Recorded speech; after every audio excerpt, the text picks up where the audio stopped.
যা ভেবেছিলাম ঠিক তাই হলো। খাঁচার ভেতরের খাবারগুলো প্রথমেই ওর মনোযোগ টেনে নিল। শর্টকাটের চেষ্টার জন্য ওকে দোষ দিতে পারি না, কিন্তু তাতে কাজ হলো না। পিছিয়ে এসে যেভাবে অবজার্ভ করছিল বোঝা যাচ্ছিল ও জানে কাজটা সহজ হবে না। চারপাশে ঘুরে ঘুরে দেখতে বিশেষ সুবিধা হলো না। তখন মনে পড়ল যে ওর ডানা আছে, তাই উপর থেকে দেখতে শুরু করলো। দেখেই বোঝা যাচ্ছিল যে জিনিসগুলো ও বোঝার চেষ্টা করছে, কারণ আমরা ওর কিছু চেনা জিনিস খেলনার অংশ নিয়ে এই সমস্ত পাজলগুলো তৈরি করেছি, কিন্তু কিভাবে এগোবে বুঝতে পারছিল না।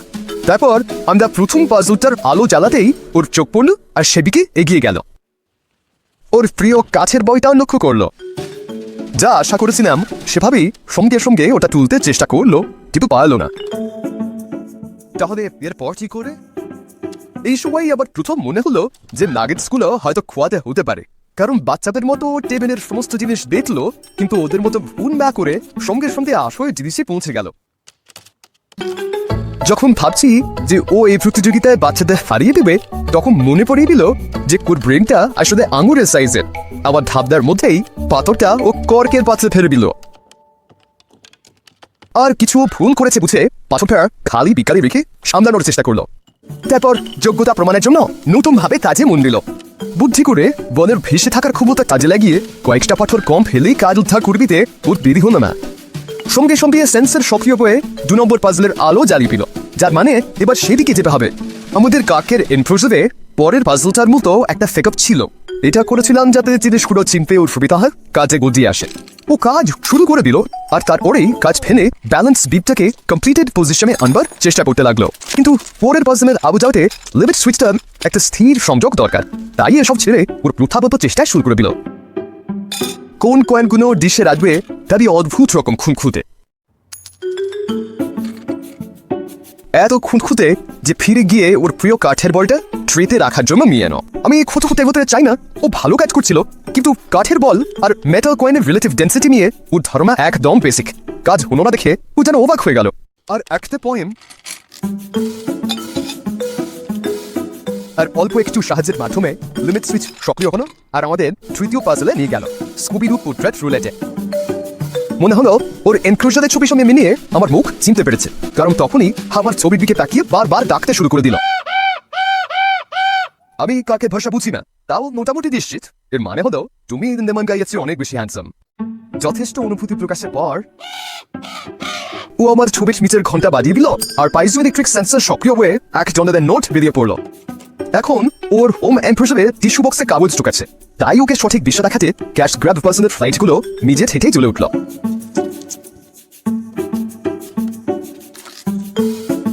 আশেপাশে একটু ঘুরে দেখে ও বুঝলো কি করতে হবে, আর বাক্সে নোট রাখতেই কিচ্ছু হলো না। তাতে ও বিভ্রান্ত হয়ে পড়ে আর বিরক্ত হয়ে অন্য উপায় খোঁজার চেষ্টা করে।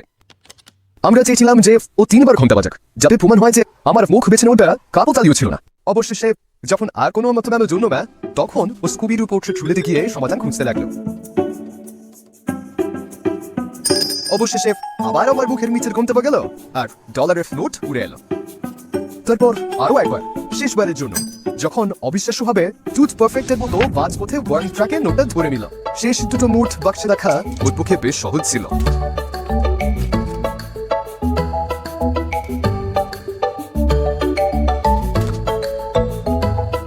এনএফসি রিডারের মাধ্যমে পাজল শেষ হওয়ার সিগন্যাল রেজিস্টার্ড হলো। এটা ওকে ভয় উপায় দিল আর ফিফথ পাজল ফিশিং হোলের জন্য সরঞ্জাম জোগালো। ও নতুন আলো জ্বলা পাজলটার কাছে গেল, কিন্তু জানে না যে এখানে নিজের জিনিস নিজে আনতে হয়, তাই আবার খুব মুশকিলে পড়ল।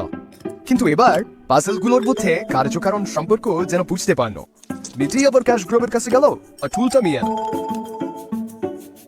প্রথমে স্টিক্স দিয়ে কাপটা আটকে রাখার চেষ্টা করলো, কাজ হলো না। তারপরে যে ঘটলো সেটা বোধহয় আমার জীবনে দেখা সেরা জিনিসগুলোর একটা। এরপর যেন একদম দুঃখ কামারের মতো ফাতুরি চালিয়ে স্টিকের মাথায় ওক বানালো আর সেটা দিয়ে সফল ভাবে তাপটা তুলে আনলো। স্ট্রেন গেজ এটা রেজিস্টার করলো আর মাইক্রো কন্ট্রোলারের সঙ্গে কমিউনিকেট করে আমাদের কাপ স্ট্যাকের দিকে এগিয়ে গেল। আমি জানতাম যে এটা ওর জন্য সহজ হবে, কারণ বাড়িতে এমন খেলনা নিয়ে অনেক খেলেছে। ট্রিকটা হলো ও যদি বুঝতে পারে যে স্ট্যাকের শেষ কাপটা আগের পাজল থেকে আনা। প্রথম কাপটা তেমন কোনো কষ্ট ছাড়াই ও স্ট্যাক করলো। অরেস্টের জন্য একটু কষ্ট করতে হলো, কিন্তু আবারও নতুন কোনো আলো না জমাতে ও আমাদের চালাকিটা ধরে ফেললো আর বুদ্ধিতে আমাদেরও ছাড়িয়ে গেল।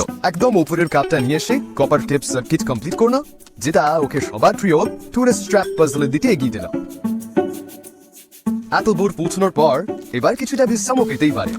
আমিও ভাবছিলাম একটু ক্যালোরি নাগেট ওকে খেলাটা শেষ করার শক্তি যোগাবে, আর তার বিনিময়ে ও পোস্টকার্ডের জন্য ছবির যে পোস্টটা দিল সেটা দারুণ। এবার শেষের ঠিক আগের পাজলটার সময়, দ্য শিপরেক। ওকে খেতে দেওয়াটা কাজে লেগেছিল, কারণ প্রায় কিছু না বলতেই ও বুঝে গেল যে কর্কটা টেনে খুলতে হবে। ওর ঠোঁট আর পায়ের কোঅর্ডিনেশনও দারুণ হলো।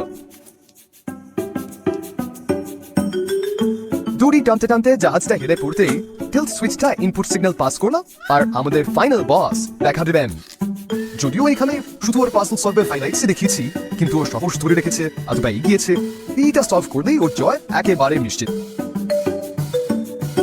সব দেখে শুনে বিবেচনা করে ও সঠিক সিদ্ধান্তে পৌঁছয় আর মাধ্যাকর্ষণ দিয়ে কাজে লাগায়।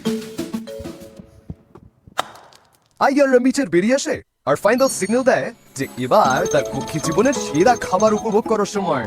এসকেপ রুম কমপ্লিটের সমস্ত জটিল চ্যালেঞ্জের সমাধান করার পর ও সোজা ম্যাগেটসের কাছে পৌঁছে যায়।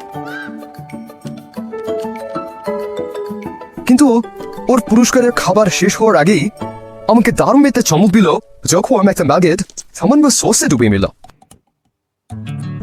আর তারপর যেন আমাদের প্রজাতি বুঝে পারস্পরিক সম্মান আর সদিচ্ছার সুন্দর্শন হিসেবে আমাকে অফার করলো। আগের কাকগুলো আমায় বুলি করছিল কিনা সেটা আর ইম্পর্টেন্ট নয়, এখন আমি জানি তারা এতটাই বুদ্ধিমান যে জানার চেষ্টা না করাই ভালো।